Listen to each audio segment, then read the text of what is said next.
Have you ever tried to cross a creek on a slippery log or across some slippery stones?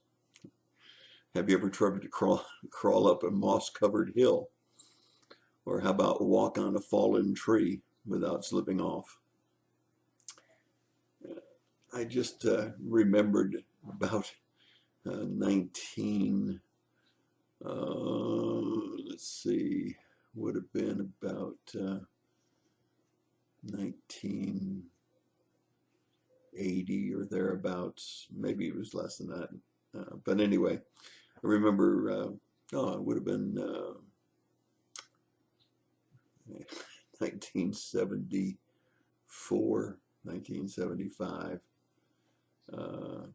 I came up here to North Carolina to run a mountain development, 2,500 acres, over 300 building lots, water system underground, power lines underground, telephone lines underground, to both oversee the maintenance and the installation of all of the facilities and the roads, as well as to sell the property for individual home sites.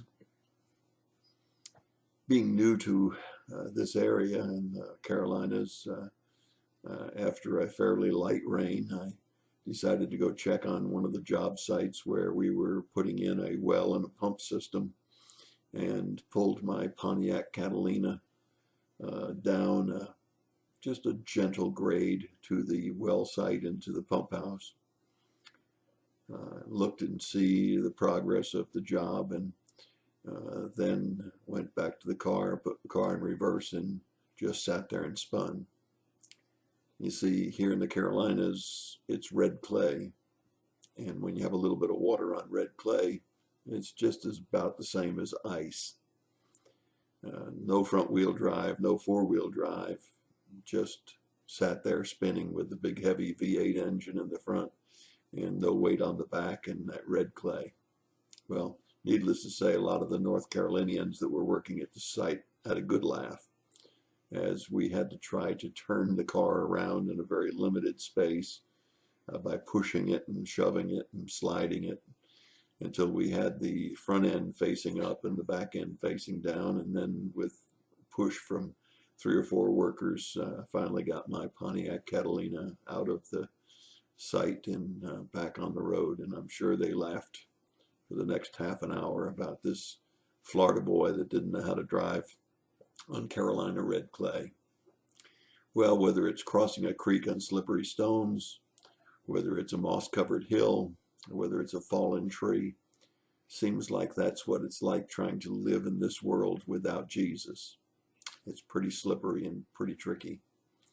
Psalm 40 verse 2 says, "He brought me up out of the miry pit of destruction, out of the miry clay, and he set my feet upon a rock, making my footsteps firm." Well, that's what he did. He did. He saved me from a life of sin and destruction, put my feet on solid ground, gave me sure footing. It's a great feeling. It's even a better feeling than to now know how to drive on clay and to be sure that you know what you can do and what you can't do with your car. But I wonder, how are you doing in this world around us? This miry clay, this slippery slope.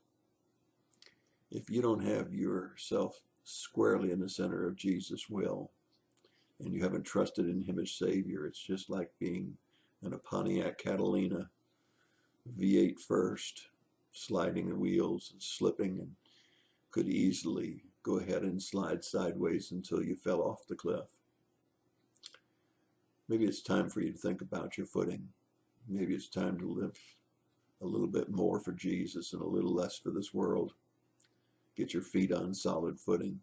And if you've never trusted in him as Savior, maybe this is a good time to be sure that you belong to him and that you want to follow him because he died for you.